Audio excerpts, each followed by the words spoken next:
हुजूर बाबा सावन सिंह जी महाराज की जय।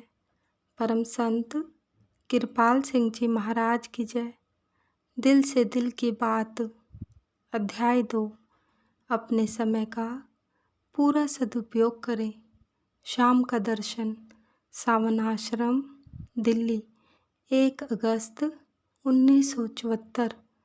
सवाल जवाब। भारत की संसद को संबोधित करने के अवसर पर परम संत कृपाल सिंह जी महाराज बहुत प्रसन्न थे।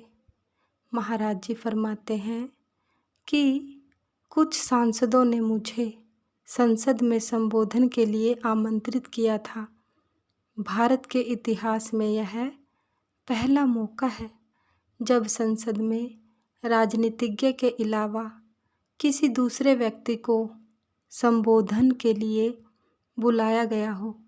शिष्य, यह पहला मौका है जब सांसदों ने किसी गैर राजनीतिज्ञ भारतीय नेता को बुलाया हो। कभी कभी वहाँ विदेशी प्रतिष्ठित लोगों को आमंत्रित किया जाता है, लेकिन ज़्यादातर भारतीय राजनीतिज्ञ ही होते हैं। स्पीकर के अलावा 479 सांसदों में से करीब 100 सांसद लोकसभा में उपस्थित थे। सभा अध्यक्ष ने महाराज जी के कार्य की भूरी भूरी प्रशंसा की और यह भी कहा कि सांसदों के मन में उनके प्रति कितना सत्कार है। महाराज जी श्री ढिल्लों स्पीकर वहाँ थे। वे मीटिंग के बाद मुझे मिलने भी आए थे। इस काम को वे सराहने लगे हैं। शिष्य, आज 2 सत्संगी भाई आए हैं। महाराज जी, जो लोग यहाँ आते हैं वे केवल भजन अभ्यास के लिए आते हैं। भजन सिमरन में अधिक समय देने की कोशिश करें ताकि आपके अभ्यास में निरंतर तरक्की हो सके। आप लोगों के मन में जो प्रश्न हैं उन्हें लिखकर मेरे पास ले आइए जिससे उनका समाधान हो सके। महाराज जी एक अन्य शिष्य से सवाल करते हैं, जुलाई महीने में कोई और आने वाला है क्या? जुलाई तो समाप्त हो गया। उत्तर, नहीं महाराज जी। शिष्य, अपने 3 महीने के लिए रहने के लिए मैं आपका आभार व्यक्त करता हूँ। महाराज जी, मेरे विचार से तो मुझे आपका धन्यवाद करना चाहिए। आपने अपने व्यवसाय में से समय निकालकर यहाँ आने का कष्ट किया है। अब आप का क्या करने वाले हो? शिष्य, पहले जर्मनी और बाद में इटली जाऊंगा। महाराज जी, मैं सोचता हूँ कि जितनी देर आप यहाँ रहें आपने अपने भजन अभ्यास में तरक्की की होगी। शिष्य, जी हाँ महाराज जी। महाराज जी, इस बात का आभार व्यक्त कीजिए कि आप जिंदा हैं और आपका यहाँ का आना आनंददायक रहा। वाशिंगटन से 2 शिष्यों ने उनके नाम बताता है आपको सत्कार आया हुआ भेजा है। शिष्य, महाराज जी, और प्यार, क्या उन्होंने प्यार भेजा है? हंसकर, ठीक है। शिष्य, क्या जब किसी की पत्नी इस पथ की अनुगामी नहीं है तब सत्संगी को अपने खाने पीने की आदत में घर में सुख शांति के लिए परिवर्तन करना चाहिए। मेरी पत्नी अंडे से बनी चीज़ें खाती हैं। मेरे अंडे ना खाने से हमारे झगड़े भी होते हैं। वह इस सब को ढोंग समझती है। महाराज जी फरमाते हैं, क्या आपकी पत्नी को नाम नहीं मिला है? शिष्य, लेकिन मुझे मिला है। महाराज जी, फिर आपको क्या चाहिए? प्रभु ने आपको जोड़ा है, जुड़े रहना चाहिए। आपस में सामंजस्य, एडजस्टमेंट रखो। कैसे भी हो, किसी न किसी ढंग से आप दोनों ईश्वर को याद तो करते ही हैं। एक रोमन कैथोलिक गिरजे में जाता है तो दूसरा प्रोटेस्टेंट चर्च में। शिष्य: नहीं, मेरी पत्नी नास्तिक है महाराज जी। फिर भी वह मानव तन रखती है। नास्तिक भी मानव तन ही होता है। यदि उस बेचारी को मालूम नहीं कि प्रभु है, परंतु हम तो जानते हैं, हमें तो उससे प्यार करना चाहिए। आपकी पत्नी के अज्ञान के कारण ऐसा है। एक बार की बात आपको याद है, एक नास्तिक मरी की पहाड़ियों पर गया, जहाँ मेरे हुजूर काम करते थे। यह व्यक्ति तपेदिक की बीमारी से पीड़ित था और डॉक्टर ने उसे कुछ समय पहाड़ों की खुली हवा में रहने के लिए सलाह दी थी। वह सब कोठियों में गया, परंतु नास्तिक होने के कारण किसी ने भी उसे अपने घर में रहने को जगह ना दी।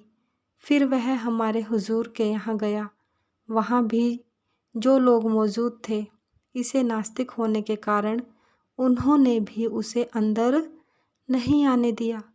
जब वह वापस जाने लगा तो मेरे हुजूर को, जो काम से वापस आ रहे थे, उसे देखा और पूछा कि वह वापस जाने वाला आदमी कौन है। वह कहता है कि वह कुछ महीने यहाँ रहना चाहता है। क्या आप लोगों ने उसे इजाज़त नहीं दी? हुजूर ने पूछा। नहीं, उन्होंने कहा। क्यों? हुजूर ने पूछा। मरी में रहने वाले सभी लोगों ने उसे ना कर दी, क्योंकि वह नास्तिक है। उन्होंने कहा, देखो, अगर उस बेचारे को नहीं मालूम कि प्रभु है, हमें तो यह बात मालूम है। हुजूर ने कहा। हुजूर ने उसे घर में रहने के लिए जगह दे दी। इस बार का यह सम्मेलन मानव लेवल पर था, जिसमें नास्तिक भी शामिल थे। वे भी मानव तन रखते हैं। शिष्य: तो क्या हम अपने व्यवहार में बदलाव ना करें? महाराज जी, आप क्या कर रहे हैं? शिष्य: घर में शांति के लिए क्या मैं अपने खान पान में बदलाव करूं? महाराज जी, बिल्कुल नहीं। यदि आपको बुखार है और डॉक्टर कहता है ठोस आहार मत लीजिए, तो आपको डॉक्टर की सलाह के अनुसार चलना चाहिए। आपस में त्याग, सामंजस्य रखो। यदि आप उससे प्यार करते हैं तो आपको थोड़ा त्याग करना होगा। केवल खाने की बात को लेकर आप उससे घृणा मत करो। और भी शांत तरीके हैं। प्रेम सब कुछ बदल देता है। नास्तिकों को भी प्रभु रूप बना देता है। शिष्य: लेकिन क्या मुझे मांस नहीं खाना चाहिए? महाराज जी, नहीं। अपनी अपनी पसंद के अनुसार आप भोजन लें, लेकिन प्रभु के हुक्म से जो पति पत्नी के रिश्ते में बंधे हैं, उन्हें कोई भी दुनिया की ताकत अलग ना कर सके।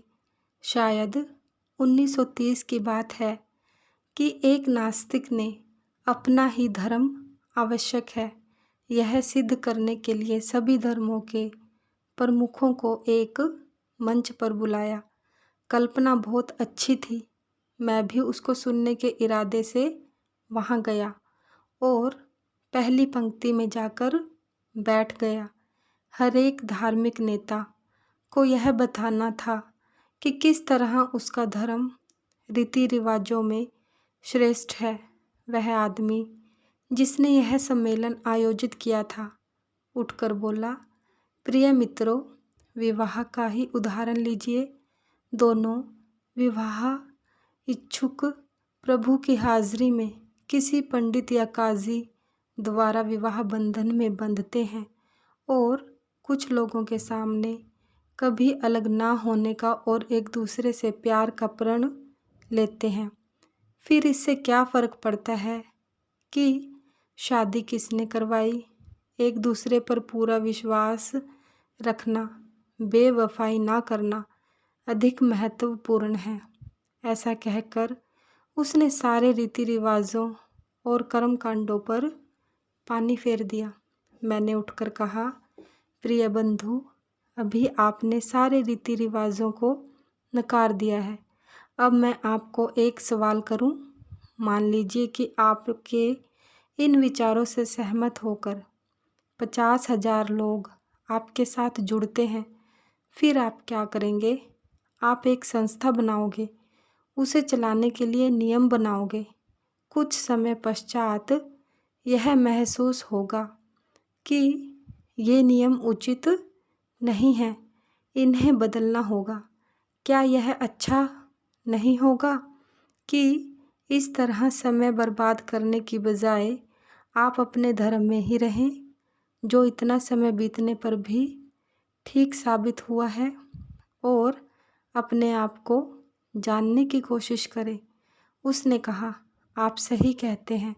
वही नास्तिक आज मेरे सत्संगों में आता है। इसकी मिसाल आपको इंग्लैंड में मिलेगी। हर किसी समाज में जहाँ प्यार भाईचारा नहीं है, उस समाज में घृणा, बैर, ईर्ष्या आदि का ही बोलबाला होगा। जरा सा प्यार घोल दो तो सब कुछ ठीक हो जाएगा। शिष्य, खाना बनाने को लेकर जिस घर में रोज़ झगड़ा होता है, आपका हुक्म है कि प्रेम से सारे हालात बदल जाएंगे और आप प्रेम से अपनी पत्नी को समझाएं तो आपको इच्छित परिणाम मिल जाएगा। इसका मतलब यह नहीं कि आप अपने असूलों को तोड़कर अंडे आदि खाना शुरू कर दें अथवा प्रेम से समझाने पर वह मान जाएगी। महाराज जी, प्रेम हर चीज़ को सौंदर्यवान बना देता है। शिष्य, मैं कहने वाला था कि आप मेरी पत्नी को जानते नहीं, लेकिन शायद आप जानते हैं।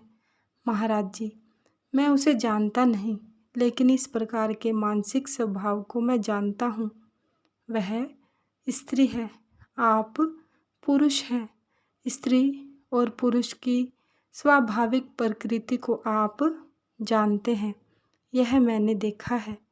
आपको हज़रत मूसा और चरवाहे की कहानी मालूम है। एक बार हज़रत मूसा जंगल में गए और वहाँ देखा कि एक चरवाहा पूर्ण श्रद्धा के साथ ईश्वर से प्रार्थना कर रहा है, हे प्रभु, आप भूखे होते तो मैं भेड़ों का दूध आपको देता। आपके पास कपड़े न होते तो मैं भेड़ की ऊन से आपके लिए कपड़े बनवा देता। आंसू बहाते हुए वह चरवाहा झुक गया।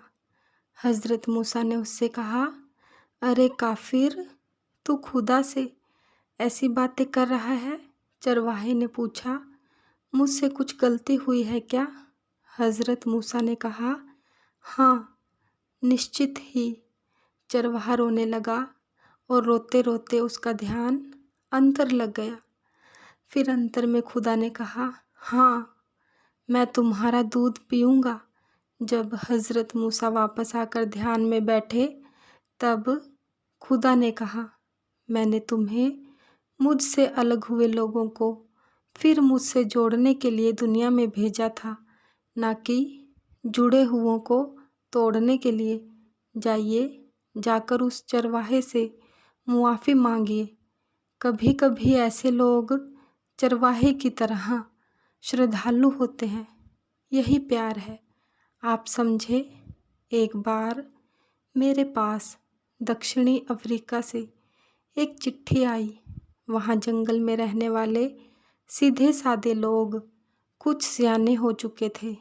एक बार सरकार की तरफ से ठेका लेने के लिए एक आदमी इनके पास पहुँचा, जब उन लोगों ने वह काम करने से इनकार कर दिया तो उस व्यक्ति ने कहा, यदि आप यह काम नहीं करोगे तो मैं प्रभु को चिट्ठी लिख दूंगा कि इन लोगों को यह चीज़ ना देना, वह देना, पानी न बरसाना। इतना सुनते ही उन लोगों ने कहा, ना ना, ऐसा ना करना, हम आपका काम करेंगे। वह व्यक्ति आस्तिक नहीं था, परंतु अपने इरादे का पक्का था। शेर के पीछा करने पर बच्चा अपनी माँ की ओर दौड़ता है, क्योंकि उसे पूरा विश्वास है कि माँ उसे ज़रूर बचाएगी, चाहे शेर उसे, माँ को ही खा जाए। किंतु किसी भी कीमत पर वह अपने बच्चे को मरने नहीं देगी। किसी भी धर्म का आधार विश्वास और श्रद्धा है। शिष्य, आपने एक बार ऐसा कुछ कहा था क्या? यदि आप जान जाओ कि मैं आपसे कितना प्रेम करता हूँ, तो आप खुशी से झूम उठोगे। यह वही सत्संगी है जिसने अपनी पत्नी के आहार, स्वभाव आदि के बारे में सवाल किए थे। महाराज जी, बिल्कुल सही है। यदि आप जानते हैं कि आपकी पत्नी आपसे कितना प्यार करती है, तब। शिष्य, हम लोगों को प्यार का प्रैक्टिकल तजुर्बा है। बात तब की है जब विश्व मानव एकता सम्मेलन में भाग लेने के लिए अमेरिका से 300 लोग आने वाले थे। हवाई जहाज बुधवार सुबह आना था। महाराज जी बिल्कुल तैयार बैठे थे और आकुलता से उनके पहुंचने का इंतज़ार कर रहे थे। हवाई जहाज़ 2 घंटे देरी से आना था, परंतु महाराज जी पहले से ही नीचे आकर साफ सफाई और मेहमानों का बढ़िया स्वागत करने के लिए सबके पीछे पड़े थे। यह है प्रेम। महाराज जी, यह स्वाभाविक है। शिष्य, क्या राजपुर के पश्चिमी ध्यान केंद्र के लिए और ज़्यादा सेवा की ज़रूरत है? शिष्य, इसके लिए बहुत सा पैसा चाहिए। जहाँ भी संभव हो आप सबके इस बारे में बात कीजिए। महाराज जी, यह उत्तर आपके लेवल पर आकर मैंने दिया है, यह ठीक है, लेकिन मेरा कहना है कि किसी से भीख मत मांगो। हमेशा यह कहिए कि यह बहुत ज़रूरी काम है और हम सबको इसमें हिस्सा बटाना चाहिए। यदि वे सेवा नहीं देते तो उनके प्रति घृणा ना करें। भजन अभ्यास का दर्जा सबसे ऊंचा है और जो चीज़ भी इसकी तरक्की में मदद करे वह ऊंची है। यह थोड़े शब्दों में सार तत्व है। वही चीज़ अच्छी है जो अभ्यास द्वारा प्रभु प्रेम तथा लोगों से प्रेम करने में मदद करे।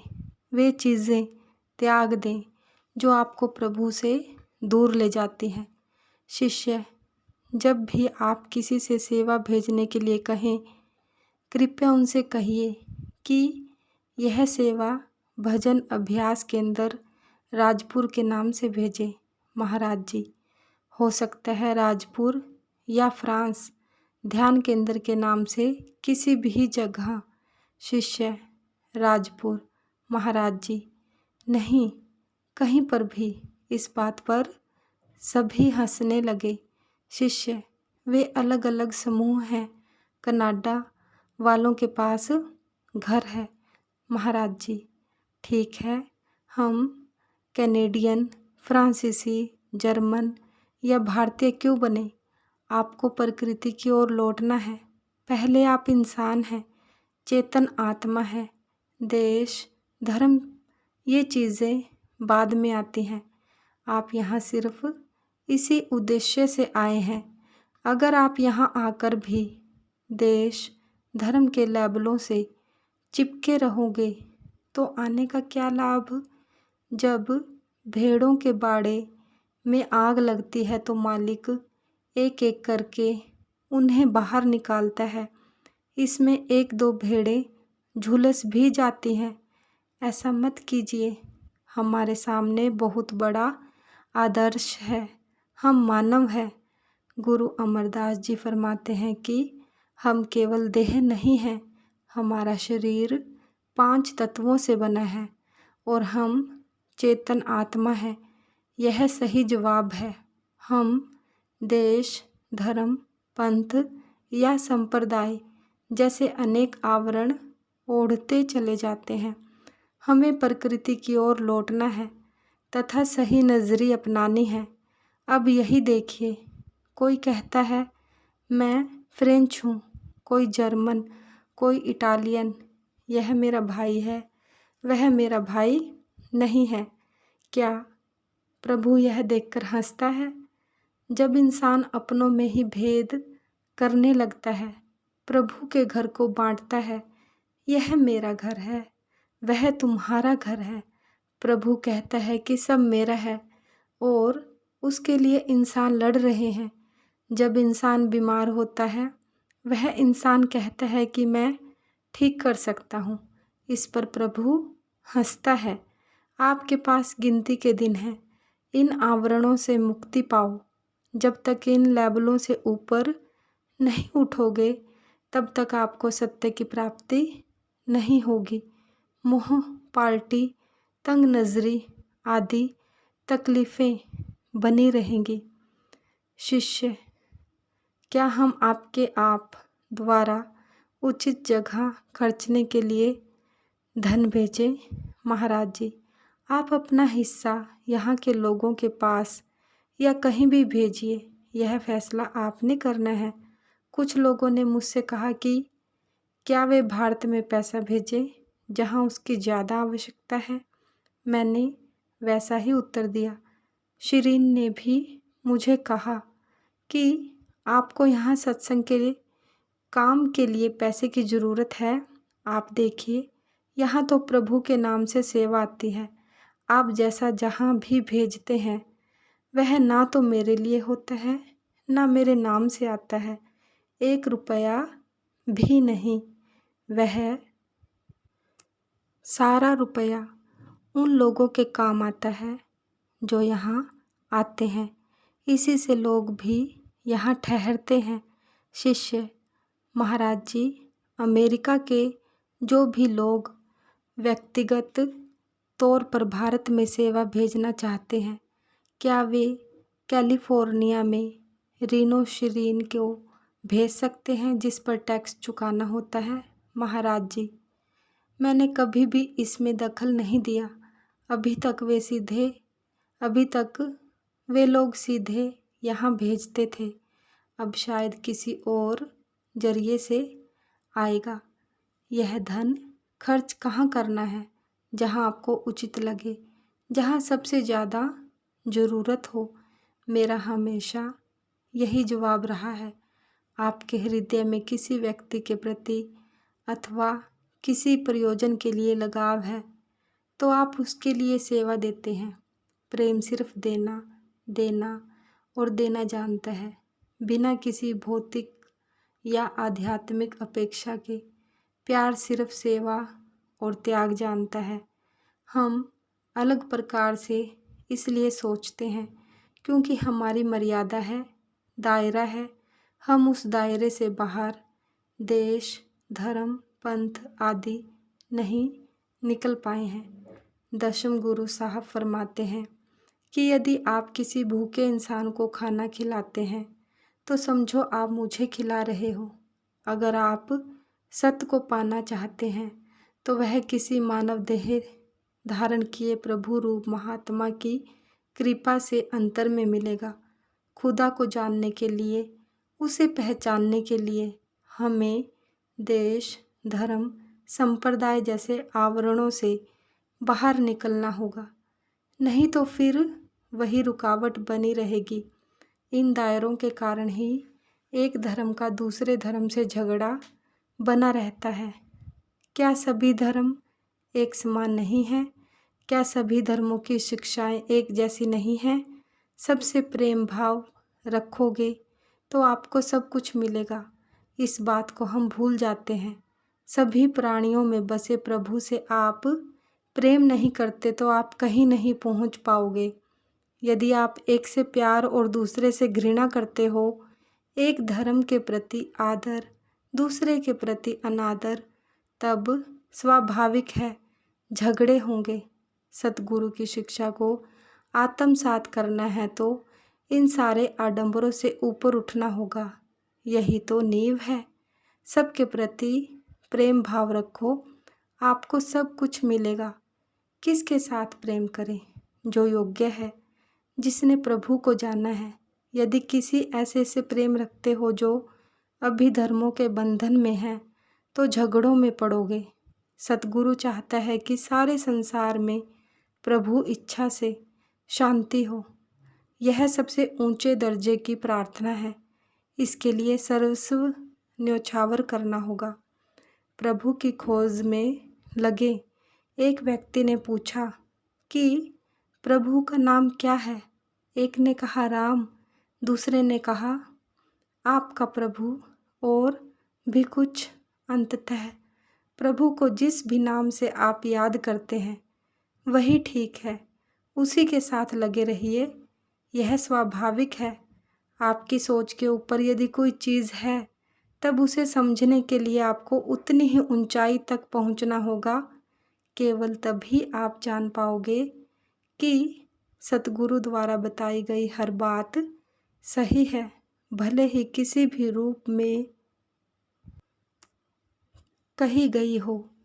यह अध्यात्म नहीं, यह केवल इस बात का सूचक है कि आपकी प्रगति कहाँ तक हुई है।